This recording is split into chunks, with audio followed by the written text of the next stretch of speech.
uma honra receber você aqui no meu podcast. Quero dizer para vocês que esse é o nosso amigo Tabajara, que é o nosso delegado, né, de polícia aqui, que veio falar um tiquinho para a gente de quem é o Tabajara, como é, o que é ser delegado, Ô, Verinha, como chegou. Aqui a gente vai falar um pouquinho do doutor Tabajara, mas vamos falar bastante do Tabajara também. Isso, sem, do Tabajara. Sem o doutor antes, né? Vamos conhecer um pouquinho dessa história do Tabajara. Seja bem-vindo, meu querido. É uma honra receber você. A honra é recíproca. Muito obrigado por me receberem aqui. É uma oportunidade singular, né? A gente poder falar da carreira de delegado, até meio abstraindo a pessoa, que ao falar da pessoa, acho que a população, muita gente se identifica, ou a gente consegue quebrar determinados preconceitos e paradigmas a respeito da pessoa e da carreira, né? Eu acho isso uma oportunidade, então muito obrigado, Vera, obrigado, pessoal da Rádio Tradição. Isso mesmo, olha... Perguntem. Perguntem, à vontade. Vamos falar da figura, né? E só para me contar pro Tabajara... Figura humana, né? Que assim, Tabajara, essa história do amigo lindo que ela citou no começo, eu vou contar pra você antecipadamente. Tô tomando água, cara, vai ser pelo nariz. Então, é assim, ó, uma história longa. Eu acho que ele é o 10º quanto? Não. Já passou dos 20 já? Passou dos 20. Enfim, vamos pôr que a gente já trouxe 30 amigos da Vera, aqui 30 amigos no nosso podcast. Desde o primeiro, que foi o Carvalho, todos são amigos lindos. Então, pra mim... Mas não é um privilégio. Porque eu brinco com o convidado, às vezes se ilude, porque ela fica tanto amigo lindo. Eu acho que a Vera consegue enxergar a nossa aura e a nossa alma. Por isso que todo mundo, os amigos dela são bonitos, né?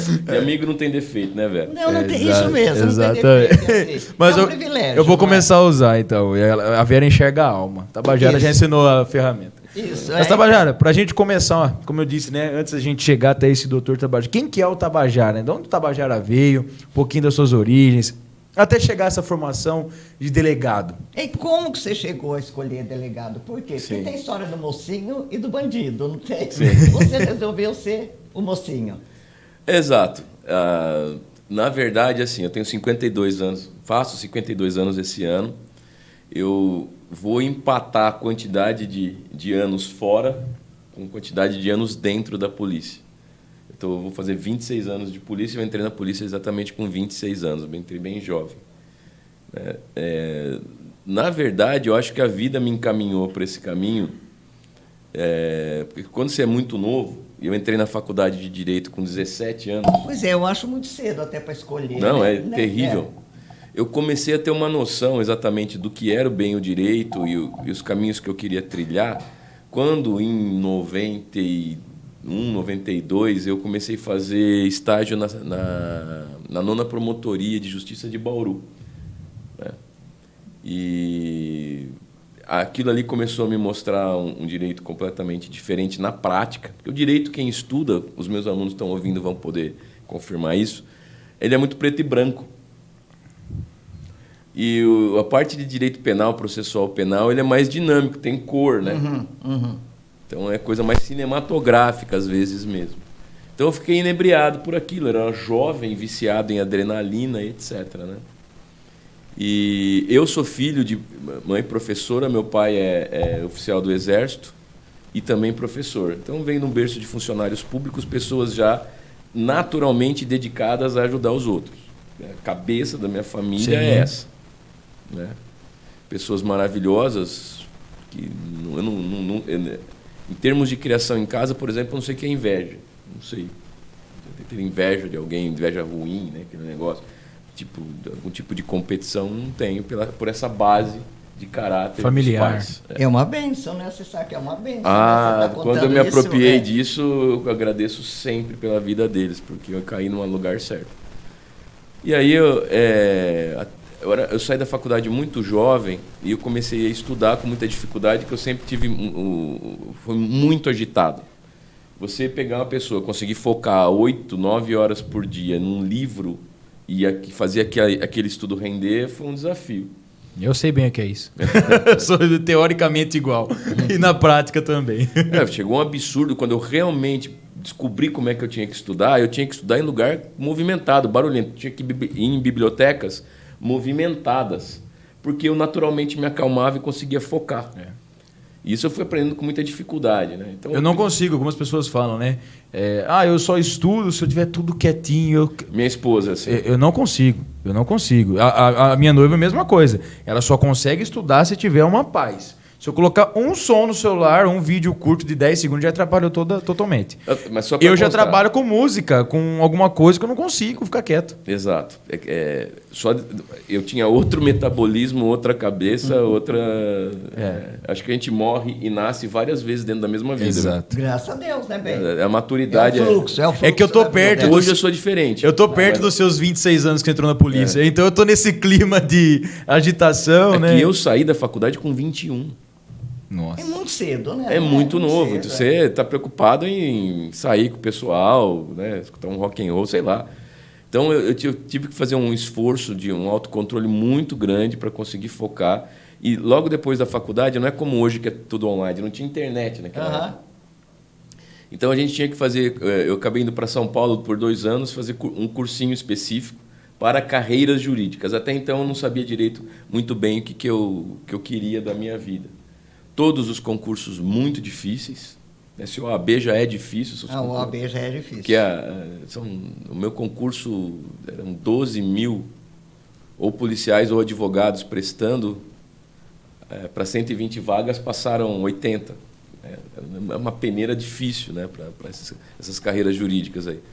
Então, enfim, eu fui para São Paulo, fiquei mais 2 anos fazendo um cursinho lá, que na época era a única coisa que a gente tinha, né, em São Paulo, nas grandes capitais, assim, que era a referência brasileira, que era o curso do Dr. Damásio, evangelista de Jesus. Até eu lembro disso. O Dr. Damásio era bauruense. Então, ali eu comecei a desenvolver um estudo, depois eu voltei para Bauru, e nesse período, um amigo meu, que também bauruense, falou, escuta, vamos prestar concurso para delegado. Eu estava com a cabeça na promotoria, tinha acabado de sair do estágio da promotoria. Não, porque é legal. Ele começou a contar a história de amigos delegados que tinham convencido ele, e contando as histórias das diligências, histórias. Eu falei, nossa, cara, eu que sou viciado em adrenalina, isso dentro do direito... Tô dentro de casa, você pensou. Eu comecei a pensar e fui prestar um concurso com ele. Fui prestar um concurso com ele para delegado. E eu fui muito bem. Mas eu realmente não tinha estudado todas as matérias específicas. E muito embora eu tivesse feito a nota de corte, o concurso de delegado ele é cruel, porque você tem que fazer 50% de cada uma das matérias. E não 50% do todo de 100 questões. Aí eu falei, bom, esse vai ser meu caminho. Eu comecei, então, com isso, me aprofundar, conversar mais com professores delegados, conversar com amigos que estavam passando no concurso, pessoas que já eram. Eu comecei a me instruir sobre isso. Eu falei, é aqui que eu vou ficar. E aí eu comecei a estudar focado. Então, a qualidade do estudo muda de prateleira, né? Então, na primeira oportunidade, você não passou no concurso? Não. Aí entrou um hiato, um gap de quase 4 anos sem concurso de delegado. Eu prestei 2 em Minas, fui muito bem e fiquei na segunda fase. Graças a Deus, porque era para Unai, no norte de Minas, fronteira com a Bahia. Então, você ficava revoltado. Longe da família. Muito bem, muito bem, você fica revoltado, mas, na verdade, é uma porta fechada para te colocar no caminho certo, né? E aí, o próximo primeiro concurso que teve no estado de São Paulo, que abriu em 96 e terminou em 97, foi o que eu fui muito bem e acabei ingressando, né, no concurso. E aí... Isso é bom, essa história, Tabajara, porque alguns jovens fazem o primeiro e desistem, né? E a persistência faz a vitória, muitas vezes, né? Exato, perfeito. Desde que você tenha certeza do que você quer, né? O seu objetivo, o seu propósito é esse, você corre atrás, não é? Exato. Eu vi outro dia uma pessoa falando sobre uma entrevista com o Michael Jordan, o maior jogador de basquete. De basquete. E o pessoal falou, o entrevistador disse para ele, você é o cara mais bem-sucedido na história da NBA, você contou todos os feitos dele. Ele parou e falou assim, você sabe que eu errei 6 mil cestas na minha carreira, oficialmente? Eu falei, o quê? Como que você pode ser tão bem sucedido? Eu falei assim, porque eu não desisto. Então, muito embora eu tenha errado vários cestas num jogo decisivo, eu não parava de tentar, então eu acertava mais do que eu errava. Então, acho que na nossa vida, isso é muito importante para a geração nova, que está cada dia menos resiliente. mais bolha de sabão, encontrou dificuldade, estoura, né? Exato. É muito importante que não desista, não desista. Tabajara, eu Levanta leio e muito, luta, levanta e luta, porque vencedor não é que ganha de primeiro, isso é exceção e isso é sorte e raro. Vencedor é o que não desiste. É aquele que encara o desafio e que sabe o que quer e vai atrás de se propor. E eu realmente cheguei num limite ali, estava num ponto de eu falei, bom, agora se eu não passar, eu vou acabar divulgando, vou pegar outro caminho, etc. E afunilou para o ingresso na carreira. E onde eu estou há 26 anos. Você se tornou um mocinho? Como? E não o bandido? Você caça eu o bandido gosto e é de o crer mocinho? que sim, né? Porque hoje em dia não tem mais dessa brincadeira como tinha antigamente, do mocinho, do bandido, né? Que era isso. Mas enfim, a gente ainda Eu passei por muita tempo, evolução nisso daí. Obviamente, de início, sim. Você quer ser o defensor dos frascos e comprimidos. Isso. Mas você acaba sendo aí o terror de algumas famílias, de algumas pessoas, porque você prende pessoas. Você prende filho, você prende marido, E por isso que eu nunca etc. quis trabalhar em Bauru. Aham. Já tive convite para trabalhar no passado lá, até num cargo lá diferenciado, porque você acaba tendo que prender os filhos dos seus amigos. Dos amigos. Isso é... Netos, alguma coisa assim, né? Não tem como ser diferente. E você passa no concurso e vem direto para Araras, Tabajara? Não, negativo. Como que é esse percurso? Não. Uma pergunta que eu queria fazer até antes de chegar nessa... Só interrompendo. Claro, que à vontade. Falar um pouquinho dessa questão da prova, né, que a gente citou, né? Hoje é uma juventude que a Vera diz que a juventude está chata. Ela fala que a juventude está chata. E não é pouco. Exato. O Danilo Gentili deu uma essa semana sensacional. Depois que as pessoas descobrirem que se ofender dá like, Isso. Exato. Isso. todo mundo quer se ofender por qualquer coisa para ter dopamina de ter lá os likes. Isso aí tá muito chato. Exato. Então aí, falar um pouquinho dessa prova, essa molecada, tudo isso que acontece. Às vezes a pessoa vê um delegado também, ela fala, fez um concursinho e passou, né? Mas você vê a luta de um trabalho, de uma Sim. prova para passar. E assim, eu queria até citar um ponto. O Tabajara contou pra gente que ele não consegue estudar em lugar silencioso. Não consegui. Não consegui. Não consegui. Vamos falar no passado. Vou ver se você tem o mesmo problema que eu. E fazer prova num lugar fechado? Então, como normalmente as provas... Foi uma superação de barreira, eu acho, né? Não, mas tinha agitação, tinha várias pessoas movimentando. Então, para minha personalidade, Foi mais fácil. eu focava, não tinha problema. O problema era fazer as coisas sozinho. Não funcionava. Eu tinha uma dificuldade de me bastar em muitas coisas, eu precisava de movimento e agitação. Isso foi sendo superado com a maturidade, né? Exato. É muito complicado. Tudo, principalmente que envolva psicológico, é uma luta de você com você mesmo. Você não tem competição. Não, Você impossível. compete contigo, é uma luta E a competição mais diária. difícil, né? Porque É envolve mais difícil, pensamento. Com certeza. Você né? tem que controlar pensamento. Você tem que manter os seus pensamentos em algo bom, positivo, aportar Foco. vitória, aportar e se desvincular de raiva, ódio, medo, insegurança, revolta, porque isso vai te manter num lodo psicológico e se você faz, você cocria a sua realidade, né? Então você acaba hoje é muito teorizado isso. Na época você aprende na raça, sofrendo. Sim. Né? É, Então você bendito usou seja uma- o sofrimento, Você porque ele é usou- nosso professor. Você usou um termo aí que eu uso bastante no meu projeto, que é co-criar. Se existe um criador, nós somos co-criadores. Co-criadores. Certo? Então, assim, como que você lida com a sua realidade? Né? Com o seu dia a dia, seu cotidiano. Você vai ao supermercado, você tem uma vida bastante comum. Como que é a sua minha vida vida para aqui você não é comum. ser saudável? Não é não. Coitada da minha esposa que tem que aguentar essa forma de vida. Porque se eu estou em São Paulo, você é mais um de terno e gravata lá. Aqui na cidade, pelo tempo que eu estou, você é muito...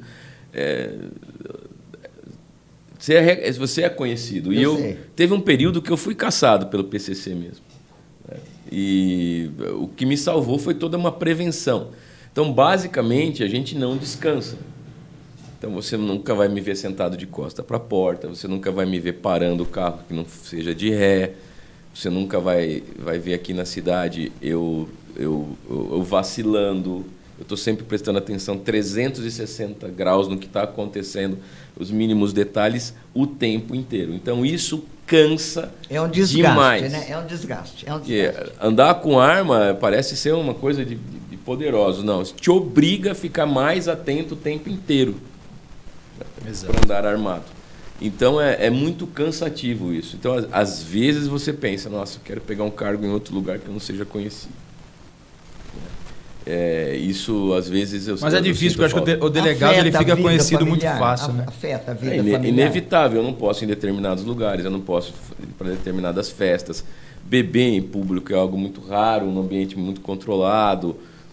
Aí sempre a esposa dirigindo, ou pega Uber, alguma coisa assim, mas realmente você para de beber, né? É muito raro você fazer uma distração. Tem que ser um ambiente muito controlado, muito fácil. A gente não é dono, a gente deixa de ser dono da nossa vida. Então assim, vamos mudar um pouco o termo. Eu avisei o pessoal que eu estou aqui, mas de repente o que acontecer eu tenho que sair correndo. Meus alunos veem bem isso. Então, como é também ser professor? Quer dizer, estar em contato, você passa essa sua experiência ou só matéria? Não, os alunos querem saber dessas experiências. Isso, claro, então. E eu cheguei a um ponto da carreira, porque o delegado de polícia no estado de São Paulo é um dos mais mal remunerados da federação. Eu acredito.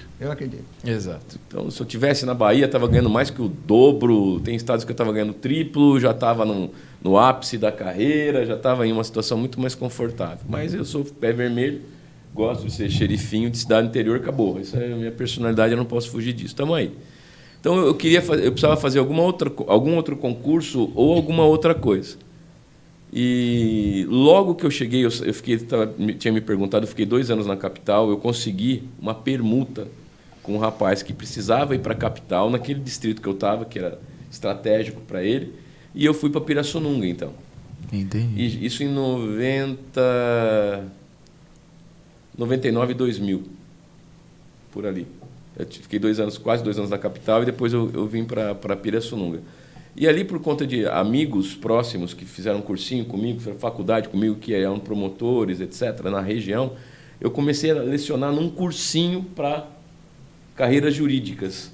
O que, no começo de carreira, me deu lá uns proventos a mais, como professor de cursinho que ganha bem, e eu comecei a tender para esse caminho. Foi quando a Anhanguera de Leme, que era coordenado por um delegado de polícia bauruense, me chamou para fazer uma palestra sobre carreira jurídica de delegado, e os alunos adoraram. E meses depois eu estava contratado, foi assim que eu comecei e emendei para fazer. Eu falei, não, eu acho que é muito sincronia, né? Isso. As coisas sincrônicas, ou para o bem ou para o mal, você tem que parar e prestar atenção no que está acontecendo. Sim. Então havia uma sincronia muito positiva. Eu não teorizei isso, eu só senti. Hoje eu conseguiria teorizar melhor, pela maturidade. Mas eu senti isso e eu falei, eu vou fazer mestrado, vou me aprofundar nisso, e eu fiz. Comecei em 2001 um mestrado na Unimep, terminei em 2004, mas já lecionando, sendo mestrando, né? E é uma bênção. É uma bênção lidar com a juventude, passar informações para eles. Talvez é uma dose de esperança que você descarrega no mundo, né, cada aula. É muito maluco. Ou tira, isso. às vezes, alguma fantasia a mais que os jovens têm. Sim. Você pode trazer um pouco mais para a realidade, né? Exato. E você consegue também peneirar aqueles que têm mais talento para a carreira jurídica ou para a advocacia. Você pode aconselhar. E aconselha, você ajuda a direcioná-los. As pessoas estão muito perdidas, como eu fiquei no passado. E aí é muito interessante, você se desveste de policial e você se veste de professor. Isso é uma tarefa árdua muitas vezes, porque é muito complicado você chegar na faculdade com um monte de problema maluco que aconteceu no seu dia. Né? Vários leões que tiveram que ser mortos. Eu acredito, para a coisa andar. E focar em outra, né? Mas, muito embora você fique fisicamente cansado, mentalmente é espetacular o contato com a mocidade. E falar assim, acredito, outra energia, né? Até um adendo que eu ia até fazer, o Tabajara contando a mudança de rotina, essa questão de mudança de vida. Ser delegado não é profissão, é vocação, então. É igual médico, igual juiz. Quem quer ser delegado para ganhar dinheiro, esquece. Então, para ganhar dinheiro, se for desonesto, eu vou prender.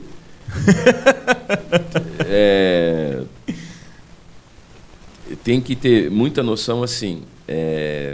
Você não é dono da sua vida, aquilo que eu estava falando. É isso mesmo, às vezes o cara acha assim, vou ganhar tanto por mês, o salário é bom, eu vou ficar só lá sentado, olhando pro teto. Não é assim. É uma vocação, Olha, sua vida muda, né? Até pouco tempo atrás, até alguns anos atrás, quando a gente resolveu juntar os plantões de Araras com Conchal, o delegado de Conchal estava sozinho, 24/7. Ele não podia ir num shopping em Campinas, ele não podia ir num cinema com a família. Era ele 24 para sempre. Ah, final de semana não tem. Era só ele. É uma prisão. É. Você Isso é fica verdade. preso. É um semi-aberto. E veja, você pode ser chamado a qualquer momento, você não pode realmente distrair, etc. Então, por isso que muitos delegados saíam, ficavam desesperados para ir para cidades Um maiores. desgaste muito grande, né? É muito, é demais. Você só conseguia sair nas férias, o que é desumano isso. Então a gente é submetido muitas vezes a isso, a escalas desumanas de trabalho por falta de... Esse é outro buraco que a gente tem, né? Na civil, é uma falta dramática de pessoal há muito tempo e não para de piorar. Uma coisa interessantíssima, né, que a gente não percebe. A gente que é civil normal, cidadão comum, não que o Tabajara seja extraterrestre também, né, gente? É que ele tem uma rotina diferente. Eu falo que eu faço bastante podcast com a polícia e com a guarda, com a militar e com a guarda municipal. E recentemente aposentou 2 guardas. Isso. E ele veio aqui bater um papo comigo, contar um pouquinho da vida dele, incentivar os jovens. Foi comandante durante 9 anos. E aí ele chegou aqui e falou, cara, eu não consigo ficar de costa para qualquer lugar. Eu fico de costa para a parede, eu estou sempre olhando para o lado. Para mim, toda hora eu estou sob ameaça. Então você vê que o discurso é muito parecido. E assim, vou até fazer um contraponto. Eu, Caveira, aqui agora a gente pode afirmar. A gente até assusta um pouco, né? Eu até brinco com eles. Eu falo assim, gente, eu faço muitas operações. O Tabajara já deve ter... Eu não sei se ele lembra, mas a gente já se encontrou em algumas ocorrências maiores, menores, enfim. Você está ali de contato. Policial, você está ali respeitando o limite, mas como imprensa... Acho que você estava naquela ocorrência com o refém que morreu um ladrão, não foi? Tava lá. Tava. Bela cana, hein? Foi bonito. Ele mandou bem ali. Exatamente. Mas e aí? Então assim, a gente assusta, a gente que é cidadão comum, fala assim, você vê uma arma, você fica com medo. E não nem diria medo, mas um receio. Eu falo assim, a gente não tem esse treinamento. você não sabe que hora que aquele negócio, você não sabe que hora que aquele negócio dispara, dele disparar, você não sabe nem mexer, manusear, não sabe nada. Então eu dou instrução de tiro para um monte de gente também. Não estimulo, sejam caques, tenham armas e se defendam, viu? Fujam das narrativinhas montadinhas, por favor. Façam isso. Exato. A autodefesa também é auto-amor, viu? Então se defenda. Também é auto-amor, exatamente. Também é auto-amor. Então eu falo assim, quando eu falo de vocação, Tabajara, é por conta desse ponto. Porque você vê, é uma vida inteira que se move em torno da profissão. Eu tenho até uma frase que... Eu não lembro que policial que falou, foi um policial militar. Eu fico mais com a minha arma do que com a minha mulher. Isso é uma verdade. Foi uma escolha que o Tabajara fez... Foi uma escolha que o Tabajara fez lá atrás, que é pelo bem do outro. Quer dizer, a pessoa fala, a vocação é só... Também tem doação. Não é tem só doação. Exatamente. Tem uma doação por trás, não é um cursinho que fez. Então, por isso que a gente chega nessa parte humana, e é importante as pessoas verem que atrás, vamos usar a palavra farda, do uniforme, do policial, do delegado, do professor... Da profissão. É o que a Vera falou fora do ar. Se beliscar, dói. Sim? É ser humano. Eu falei, eu quero mostrar que você é um ser humano... Assim, né? Que se beliscar dói. Não é um super-herói que nada dói, nada incomoda. Né? Assim, se beliscar dói, né? Eu lembro, a gente tem que fazer uma... Eu chamo de... A gente se fica autopsicopata ou se faz uma autolobotomia dentro da polícia. Você imagina se eu for perder o controle em cada lugar que tem uma pessoa morta, que às vezes casos graves que envolvem idosos, crianças, etc. E é fundamental que a gente esteja gelado igual um médico. O médico, na hora que vai te abrir para mexer dentro de você, é fundamental que ele esteja gelado. O policial não é diferente disso. Né? Então, eu até comento com a minha esposa, eu fiquei mais de décadas sem conseguir chorar.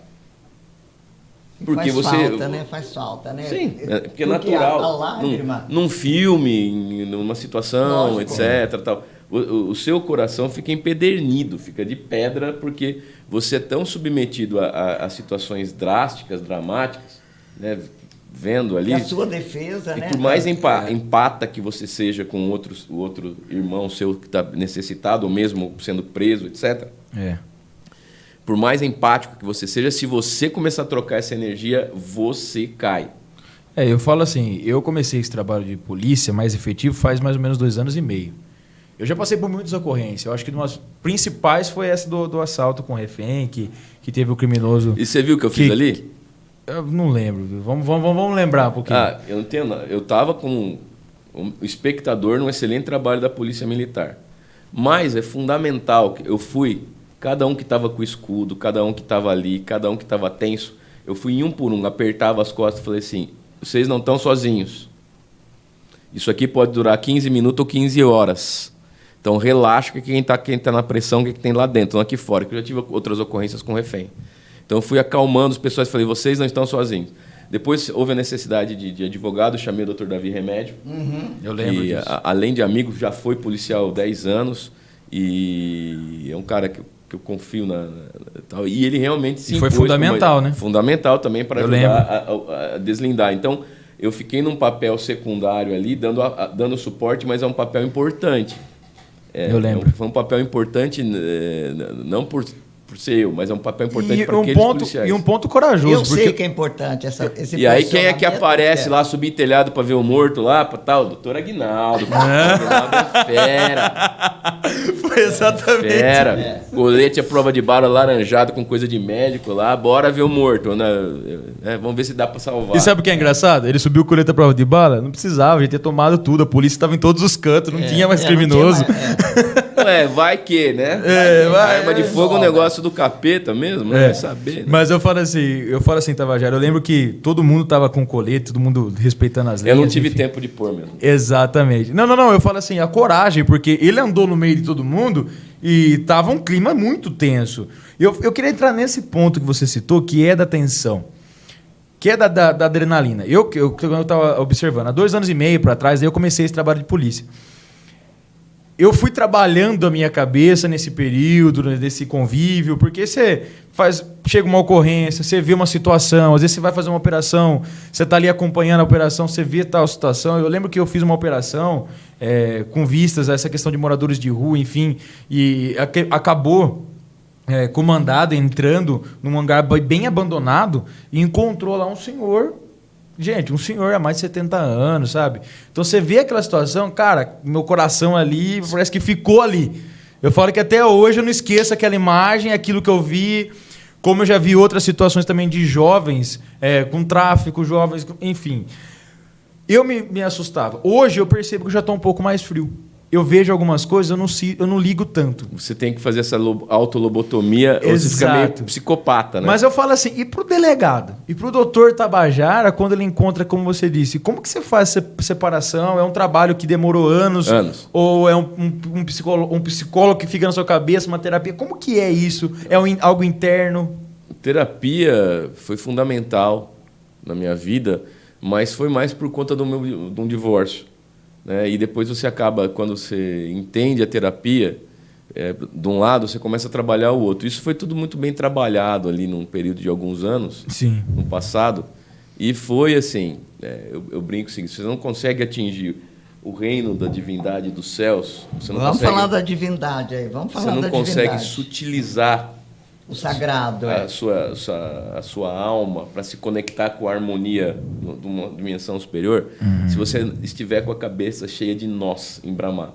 Então, o primeiro passo para conseguir ser uma alma, uma pessoa, um ser humano melhor, mais empático, etc., mais eficaz e viver de maneira mais leve, é você tirar esse monte de problemas que você tem na cabeça. E é interessante que eu que faço uso de medicamento controlado, porque eu não consigo dormir há muitos anos, quando você equilibra o seu psicológico, perde a necessidade do químico. Então, as pessoas aí que são viciadas em sexo, viciadas em álcool, viciadas em droga, viciadas em jogo, viciadas em likes, viciadas em dopamina, né? Dopaminérgicos em geral, quando você consegue fazer um trabalho psicológico nesse sentido, a sua vida vai melhorar quilômetros por dia. Quilômetros por dia. E eu passei, por isso que eu agradeço todo dia cada trauma e cada dor que eu sofri. No aspecto de gelar a mente,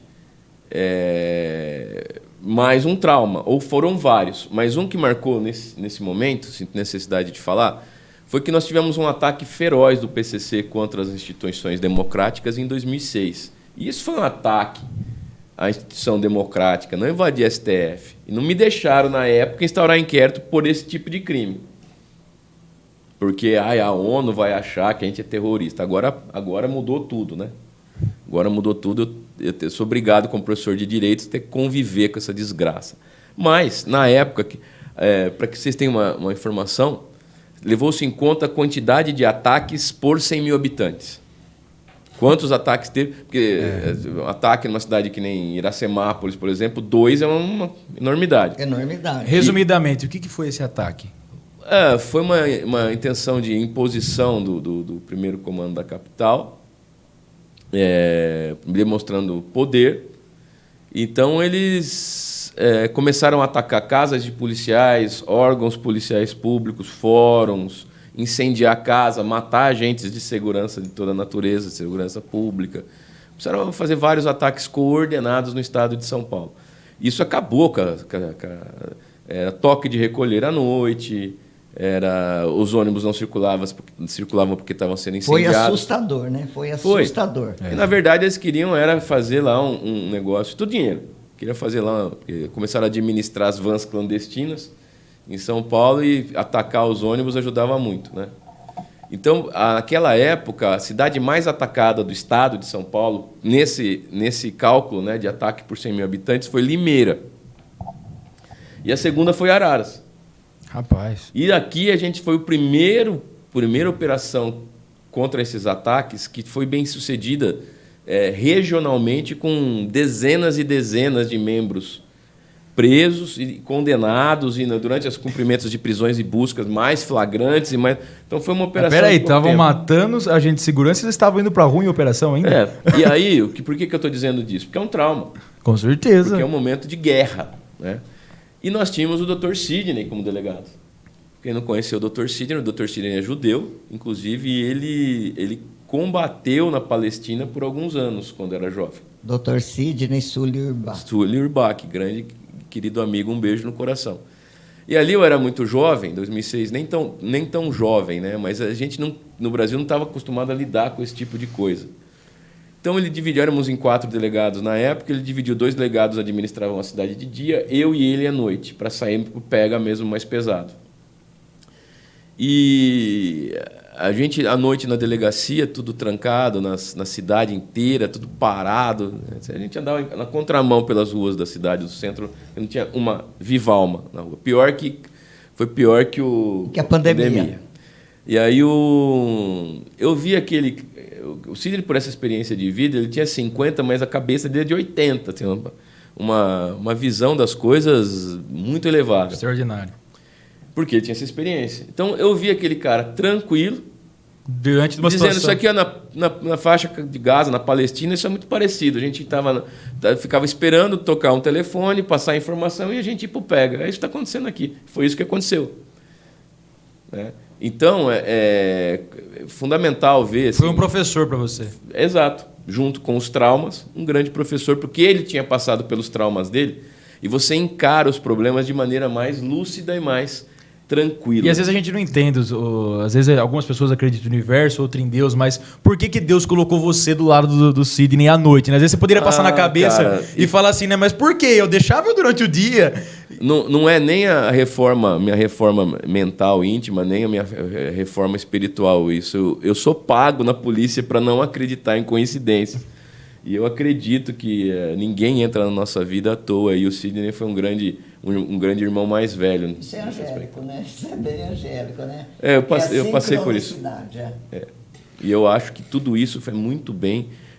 Depois que o tempo passa, você começa a olhar, você percebe muito bem essa sincronicidade. Esse, vamos dizer que, entre parênteses, aí, poderia ser colocado como o principal trauma da carreira. Ah, não, tem outros, hein? Eu já tomei umas emboscadas aí, uns trocas de tiro, umas coisas, mas esse foi muito professor, porque é a situação. E quando é você, essa é a minha personalidade. Quando sou eu, ok, vamos resolver isso aí, sou eu. Agora, quando você está tomando conta de uma cidade, é impossível você pensar só no próprio umbigo. Se você faz isso, você não é um bom profissional nessas áreas. Essas áreas como professor, como policial, como a área da saúde. Acho que a área da saúde ficou evidente agora. Né, com a pandemia. Então, o que é você viver pelos outros. E no Brasil isso é muito pouco valorizado. A pessoa fala, o que eu vou ganhar com isso? E eu acho que o ser humano do futuro, ele tem de ser moral e espiritual. E essa história desse coletivo, essa história desse fraternal, tem de vir. Tem de vir. E se eu não posso mudar o mundo, a minha parte eu vou fazer. Sabe? O seu mundo você muda. Ah, mudo. Se eu ficar na raiva, no ódio, no medo, na reclamação, na revolta, você vai criar uma fossa em volta de você. Como que é assim, esse lado sagrado seu? Como é que você faz à noite? Que tipo de... que você se levanta, como é que você para digerir, né, esse dia a dia. Como é que é o lado sagrado, o seu interior, né, Deus, ou como você quiser chamar. Isso também é um processo. É um processo. Nós já conversamos muito sobre isso, por isso que eu me dou a liberdade de perguntar. Eu criei essa convicção de que o ser humano do futuro ele tem que se linkar com o espiritual, e eu acho que a ciência vai provar a existência dessa energia na prática, e isso vai acabar tendo que ser aceito por essa mídiazinha empacotada, corrupta aí. Vai ter que ser. A ciência vai acabar provando essa... Exato. Porque isso é um fato, né? É constantemente desprezado. Na verdade, tem estudos que já comprovam, eles que não querem engolir, né? Tem, a gente vê, tudo que a gente estuda hoje em dia tem comprovação, a neurociência, tudo tem comprovação. Não, você começa a falar de mecânica quântica, você percebe que tudo é energia, Deus é matemática, é física, é energia. E a gente tem que escolher que energia que você quer. Energia da raiva, da inveja, do ódio, do inconformismo, etc. Eu falo muito sobre escolhas, propósitos, né, metas e tudo mais, eu falo aqui. E eu trago assim, a gente tem um sucesso enorme, né, Ben, no podcast, porque a procura é grande. Olha, também. Veja, né? Vou dar alguns exemplos. Eu ensino exercício de física quântica, eu ensino algumas coisas assim. Nem às vezes. Eu sou muito ligado com cachorro, gosto demais de cachorro. Eu sei. E nós perdemos a Matilda, que era uma cachorrinha. Eu acompanhei.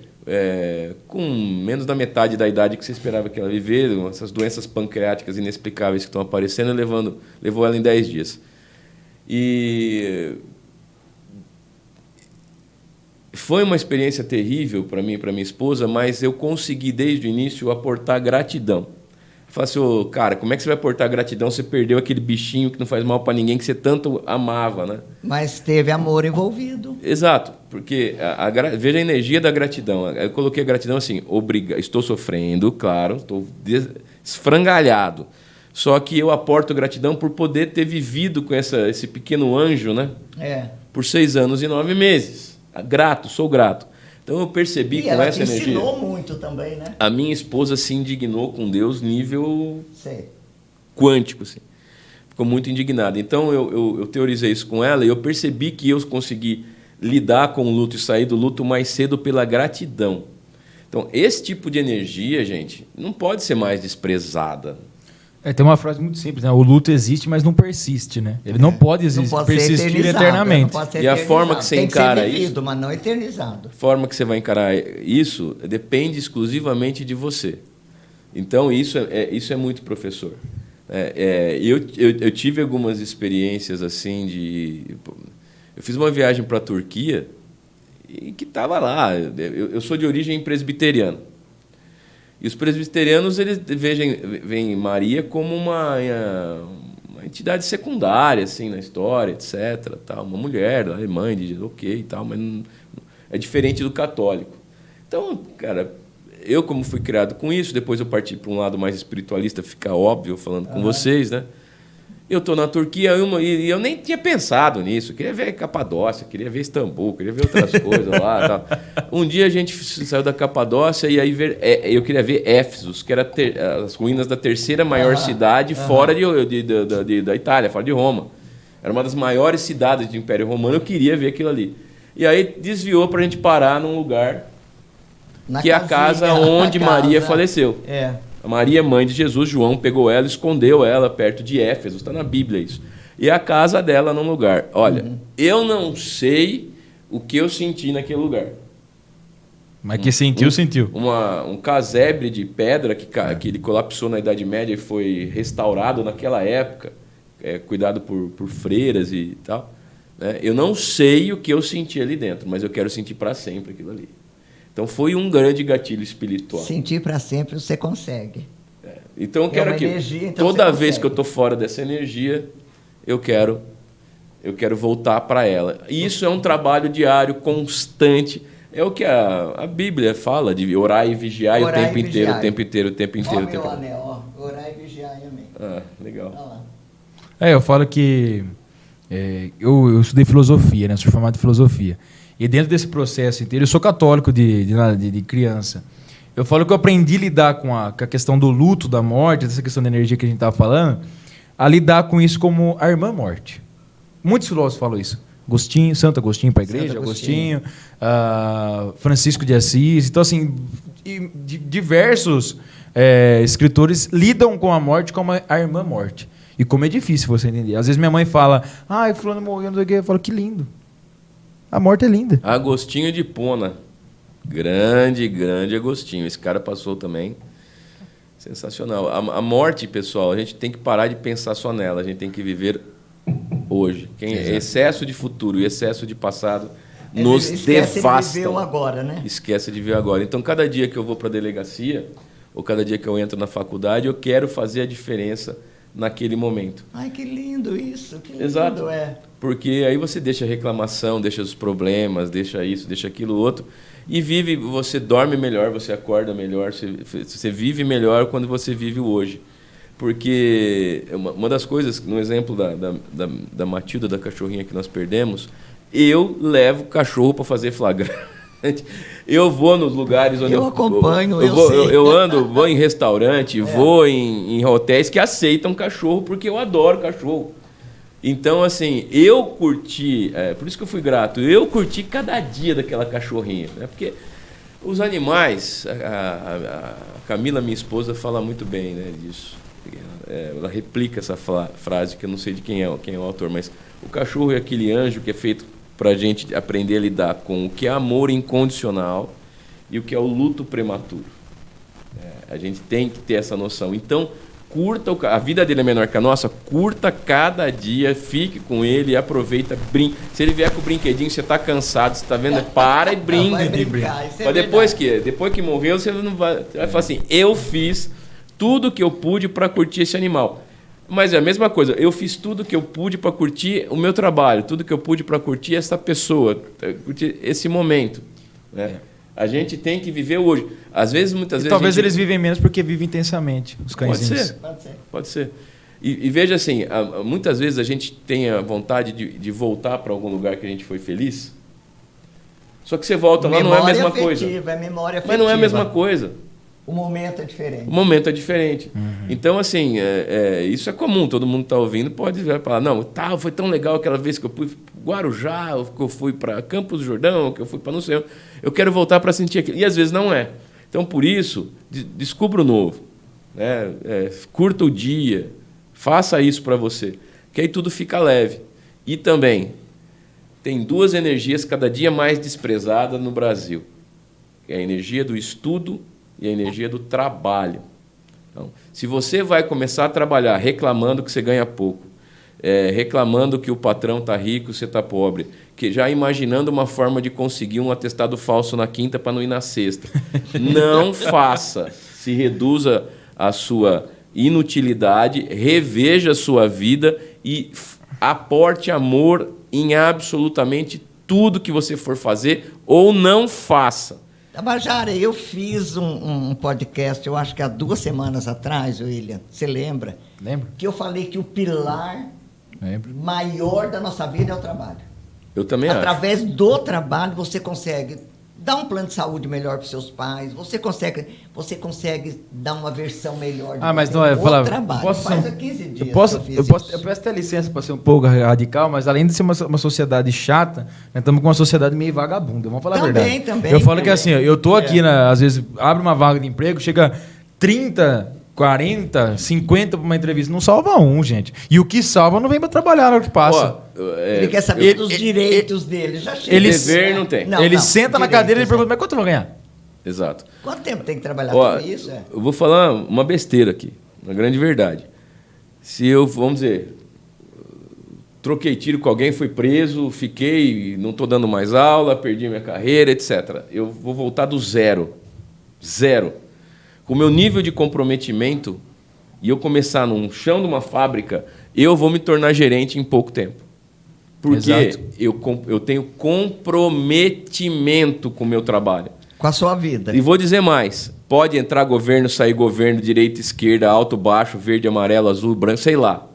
Se você for comprometido, você vai ser bem sucedido. Agora, se você não tem comprometimento, você vai estar esperando o trabalho ideal, no momento ideal, na hora ideal, para ganhar 10 salários mínimos por mês, para ter 60 dias de... Meu amigo, você não vai ganhar na loteria. E se você quiser fazer esse tipo de coisa, você vai ser uma péssima pessoa, ou se não, vai ter que virar estelionatário da golpe em um monte de gente, e lei do retorno, a lei do retorno é para todos. Então não existe almoço de graça. O trabalho vale a pena aportar amor nele a cada segundo. Você não precisa ser rico, você vai viver bem e em tranquilidade. Em tranquilidade.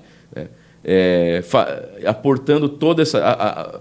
Quando o patrão percebe alguém que tem comprometimento, ele dá aumento, ele não deixa embora, ele faz tudo para ajudar.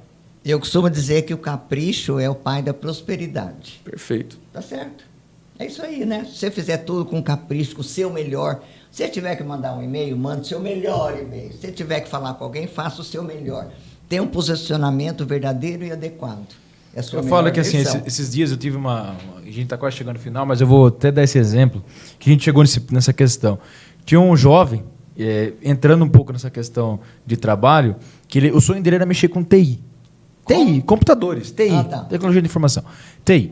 Só que ele foi contratado numa empresa de TI, mas para fazer digitalização. Por quê? O patrão não vai dar um computador para ele não tem muita formação, não tem experiência, não tem nada. Então, pelo menos não naquele momento. Não naquele momento. Ele começou a fazer esse trabalho de digitalizar. Em 2 dias ele falou que ele não queria. Que ele queria ir para o TI. Que ele não ia mais. Ele foi mandado embora. Claro.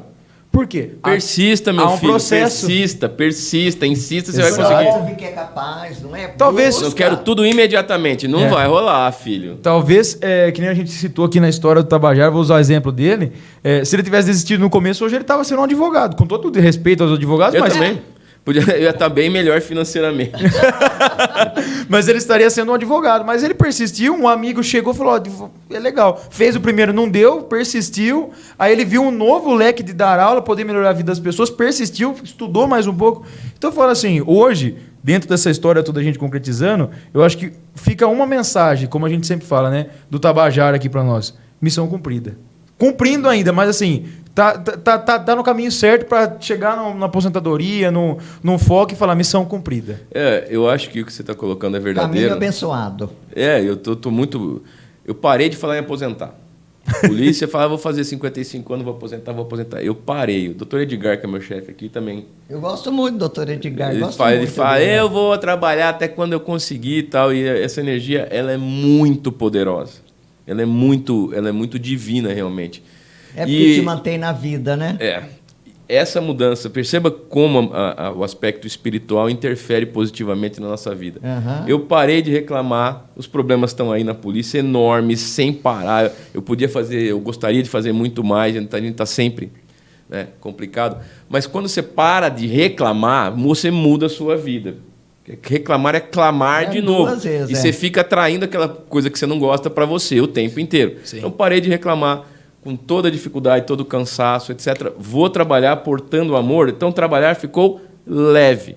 Bem-vinda à expansão da consciência espiritual. Bem-vinda.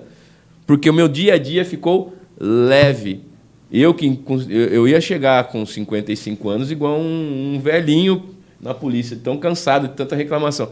Hoje eu tenho certeza que, apesar de todos os percalços, eu consegui muito mais que isso. Porque está leve. Eu parei de reclamar, aportando coisas boas, etc. Você é mais completo, né? Você Sim. é um todo, né? Você é mais completo. É um exemplo de missão que ficou leve. Se acontecer alguma desgraça, tiver que morrer, ok, vamos aí.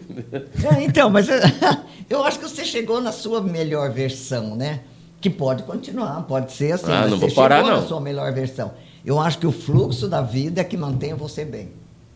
Tem que movimentar, tem que movimentar. Levanta, fluxo, não é... sai do celular, Isso. sai da televisão, vai viver, vai lidar com gente, para de ficar nessa bolha, porque ela não é verdadeira e ela te tira dessa sensação, não é de sensação não, te tira dessa conexão com o verdadeiramente divino, né? Essa energia universal aí, que vai produzir maravilhas na sua vida, mas é de graça? Não. Né? Você vai ser bem-sucedido se você trabalhar com afinco, estudar bastante, persistir, igual o seu conhecido. Persista digitalizando. Daqui 6 meses, 1 ano, 1 ano e meio, na hora certa, no sincronismo do universo, você vai passar para o trabalho que você queria com facilidade. É o pai da prosperidade. Eu falo que assim... Porque você é o destaque, né? Se você vai ficar reclamando, vai lá e faz acontecer, amigo.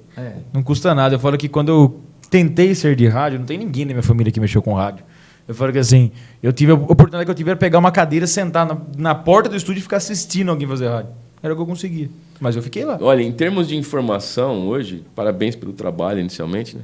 Inicialmente não, finalizando já. Em termos de informação, o pouco que eu consigo ver de informação, porque parar de ver TV foi igual parar de reclamar. Mudou minha vida. Mudou minha vida. Mudou. Façam isso. Pare de ver TV. E tudo que é muito bom, muito ruim, vem no WhatsApp. Pare de ver TV, sai desses pacotinhos aí prontinhos, né? Herméticozinhos que vendem informação, saiam disso. Né? Mas a rádio ainda traz, para mim, eu acho isso aqui muito, muito interessante, muito legal. E vejam que um dos podcasts mais famosos era do pessoal que era do Pânico. Como é que é o nome? Isso. O mais famoso, na verdade, é o Podpah, né? Que é dos meninos lá. Mas aí tem o Pânico, que está adaptando esse modelo. É Podpah com Bola? Não, do Bola eu não lembro o nome. É que eu assisto bastante esse daí. Vou então pesquisar. É exatamente esse podcast aqui. É uma coisa que ainda me atrai, porque ele é muito espontâneo, traz muita informação, muita coisa positiva. E a rádio vai para tecnologia hoje. Exato. Ela tem uma live, mas assim, ali, naquela imagem que você vê, não é igual a TV que está descarregando informação. Não, ali só tem um locutor fazendo um programa, agitando, trazendo uma música, uma informação leve. É o que eu sempre falo. Leve. A rádio tem que ser leve. Eu falo que, assim, algumas pessoas falam, a rádio vai acabar. A rádio nunca acaba. Não nunca vai. acaba. A TV acaba. A TV acaba. A TV acaba pelo YouTube. Mas a rádio nunca acaba. Concordo com você. Também acho. Eu falo sempre isso. Algumas pessoas falam, mas você tá... Eu peguei todos os... o Charles, que trabalha comigo, você vai conhecer ele na hora que a gente sair, ele pegou a rádio por disco. Então, você acabava uma música, tinha que trocar o disco por outro.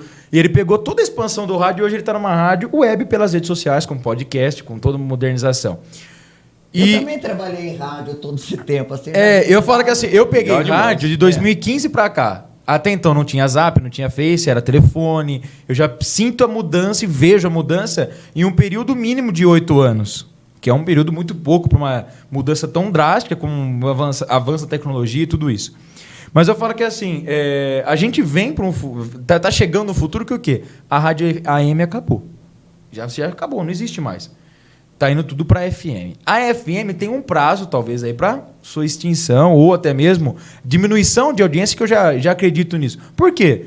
Aplicativo, lives, YouTube, Facebook. Mas é uma adequação, não é? Uma adequação, mas não acaba. A rádio não acaba. Não acaba. Ela vem adequando. Não, por exemplo, nós estamos numa rádio aqui, só que agora você pode ver meu rosto. Está vendo se eu estou mentindo ou não? Se eu estou feliz ou não? Se eu estou falando a verdade? É óbvio. E além de ir para as ondas de rádio, também vai no seu aplicativo do celular, vai no YouTube, vai na rede social, etc. E isso é rádio também. Exatamente. Eu tive programa fixo, né? Só concluindo, o podcast é o Flow. 1998. Flow. Então, eu continuo. Eu acho muito mais legal, muito mais sincero, muito mais verdadeiro. Todos esses podcasts aí acabo seguindo pelo Instagram e pelo YouTube. Mas é rádio, gente. É rádio. Modernizar a rádio. Só. É uma entrevista. É o que a gente está fazendo. É uma entrevista. É um bate-papo. Só que essa pessoa pergunta o que é podcast. É um nome bonito para entrevista. Eu falo sempre isso, né? Que o povo achou nos Estados Unidos, né? Então eu falo que a gente está fazendo nada mais do que isso. Uma entrevista, só que despojado. A gente não tem um engessado. O roteiro é... Eu lembro quando eu comecei no rádio, você tem que elaborar. O delegado vai vir na rádio. Senta na cadeira, o papelzinho, a pergunta é essa. Imagina, que né? Chegamos, olha onde a gente chegou. Então, mas eu liguei pro Tabajara, né? E assim, Eu liguei, depois eu liguei, deu meio toque, fala, Vera, quase que eu caí da cadeira, comecei a dar risada. Eu comecei a dar risada, é assim que ele atende, né? Daí eu falei, Tabajara, eu queria convidar você para fazer meu podcast. Não vou, Vera. Não vou, Vera. Tabajara, eu queria conversar com você sobre você. Então eu vou, Vera. Então eu vou. Eu tô até pedir desculpa ao pessoal do Jornal Opinião aí, porque fui convidado para fazer algo, tipo fosse uma entrevista. Até falei, mano, então conecta, né?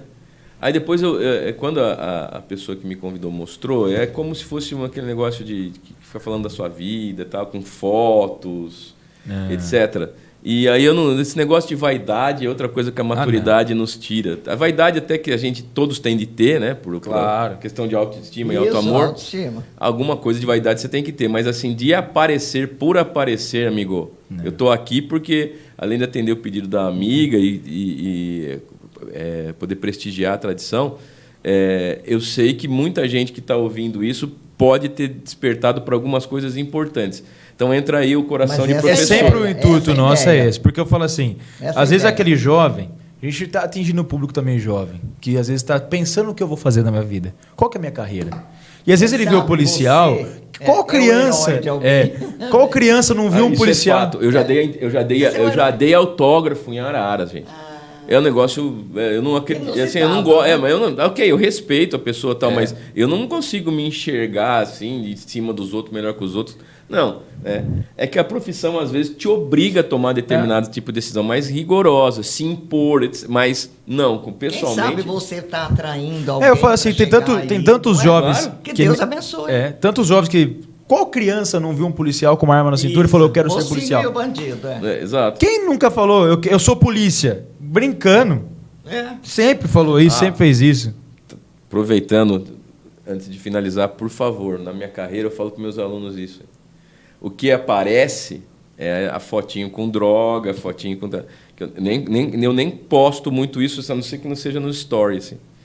Mas 95% do trabalho da Polícia Civil é ajudar os outros, é atender, é acalmar, a planejar uma estratégia, fazer uma ocorrência, instaurar um inquérito, mas não é só isso, não. Às vezes tem que chamar o CRES, tem que chamar o Conselho Tutelar, às vezes tem que internar a pessoa na Casa Rosa, que é uma bênção para Araras. Às vezes você tem que encaminhar para determinado órgão, às vezes você fala assim, volta com um advogado, se você não prestar atenção nisso, você vai se ferrar. Então, o dia inteiro, 95% do nosso trabalho, não é cana de sexta-feira que encheu a mão de crack cocaína, mais de 20 quilos aqui na cidade. É a refinaria ali, né? 95%, né? Auxílio, aquele flagrante de Maria da Penha, da mulher agredida ou ameaçada durante a madrugada, né? Aquela situação ali que não tem assim aquela beleza dos holofotes, é um encontro de cadáver, né? Então é bom que as pessoas eu falo nessa área saibam e já entrem pelos motivos certos e não para tirar fotinho com camisetinha da polícia baby look, fuzil, cachorro e pacoteira de droga. Isso é exceção. Isso é exceção. O negócio é ajudar as pessoas nessa profissão. E aí tudo flui e fica mais leve da forma que a gente estava falando. É por isso que eu falo, às vezes tem os jovens dos dois lados, falar, cara, o Tabajara falou naquele podcast, me realizei, eu quero ser isso. E tem outro que vai falar, não quero não, Deus me livre. Quero. E é bom que saiba. Ok. É bom escolher. Sabe perfeito, isso é perfeito. Eu acho que o intuito do podcast é realmente esse, não é? Eu acho que é muito legal o trabalho de mostrar fotinha, fazer isso tudo bem, mas eu acho que você contar a sua história e contar um pouquinho além do Tabajara, porque também as pessoas conhecer que há um ser humano e também se inspirar na história. Se beliscar dói, todo mundo tem uma história. A Vera contou um pouquinho da dela pra gente. Eu a cada podcast eu acabo contando uma história. Cada pessoa que senta nessa cadeira, Tabajara, conta um pouquinho, que nem o último foi o Carlinhos, né, que ele contou a história da The Way, que sai da The Way e abre uma gelateria, ele muda totalmente a vida dele, e ele muda, ele abre um gelato. Então, assim, mostra que mesmo aos 60 anos que ele deu exemplo aí, ele pode mudar, ele pode mudar, ele pode recomeçar, ele pode fazer algo novo, ele pode estudar. Quem estava conversando antes de começar, se eu um dia me aposentar, eu vou fazer faculdade, vou voltar a ser aluno, vou fazer faculdade de psicologia. Fundamental. Fundamental, eu acho, para entender a vida, eu acho. Então, entender a vida, e atingir isso que a gente está falando de energia divina, cósmica, etc. Se você tiver com a cabeça embaralhada, você não atinge. Não atinge, é verdade. Exato. Dá para ajudar muita gente na psicologia. Verinha, temos que encerrar. Estamos com 1 hora de bate-papo, a gente vai falando, vai embora, né? Verdade. Mas assim, vou deixar aqui meu agradecimento a você, ao Tabajara, que você também agradeça a ele e deixa as considerações finais. E a gente vai embora desse jeito. Ah, semana que vem a gente não tem podcast, né? Então, eu tenho um patrão chato, né?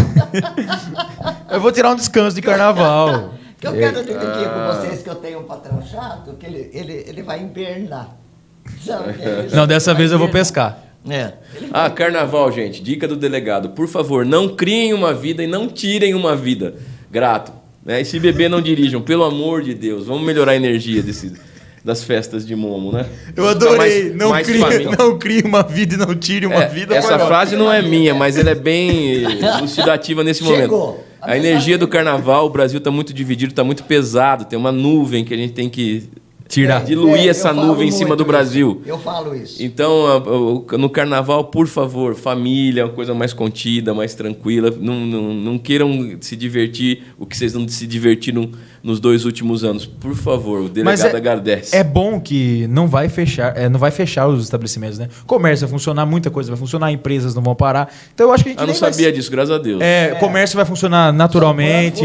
Das 9 às 18. Algumas empresas menores vão acabar guardando a data, parte administrativa de outras, assim, coisa reduzida. Mas o bruto, vamos dizer assim, da história, né? A massa vai estar naturalmente, comércio, tal, prefeitura, banco, naturalmente acabam parando, mas o resto vai estar tudo normalmente. Perfeito, ótimo. Acho que é uma tranquilidade. Mas, Verinha, obrigado, Tabajara. Um prazer recebê-lo, prazer conhecer um pouquinho desse lado diferente.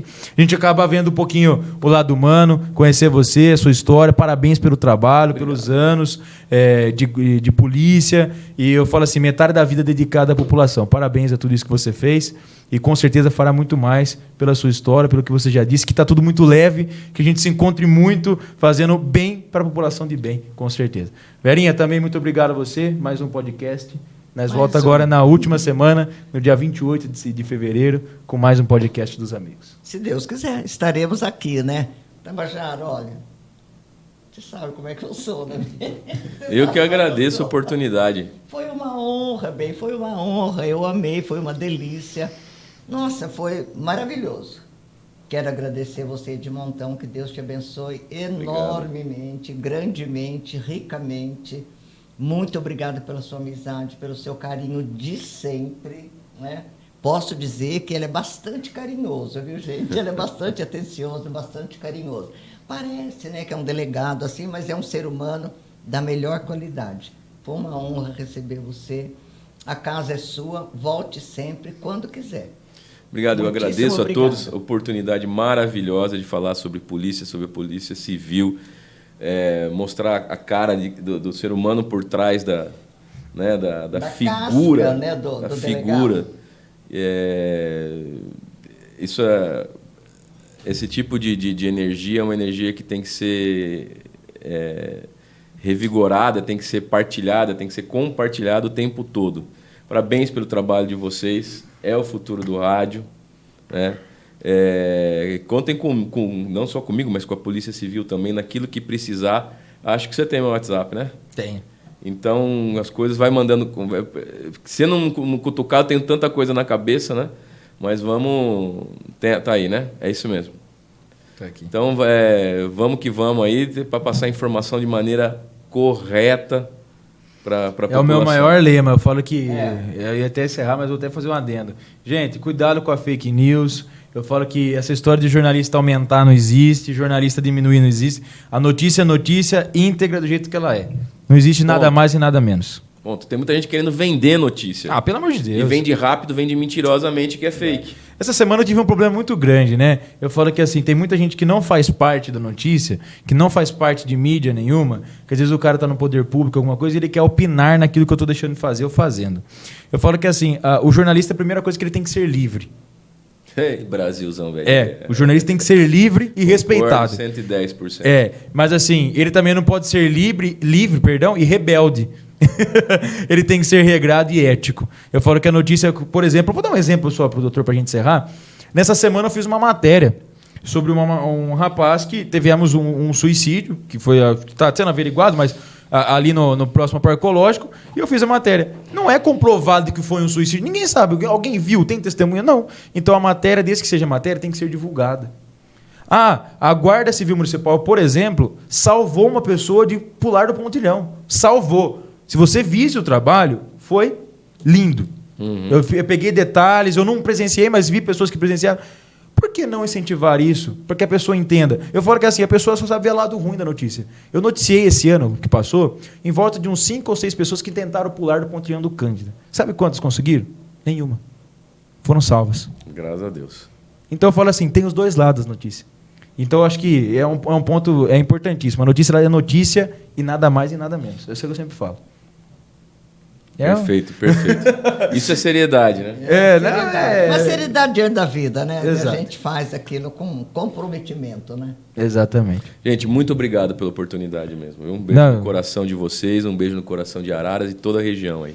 Gente, ficamos por aqui então. Doutor Tabajara, mais uma vez, obrigado. Verinha, até dia 28. Agora vamos descansar. Até. Aproveite também. Ele vai hibernar. Dá uma descansada também no carnaval. Você está muito agitado, trabalhando muito com a âncora, com as coisas. Ontem ela não conseguiu nem me ligar, gente.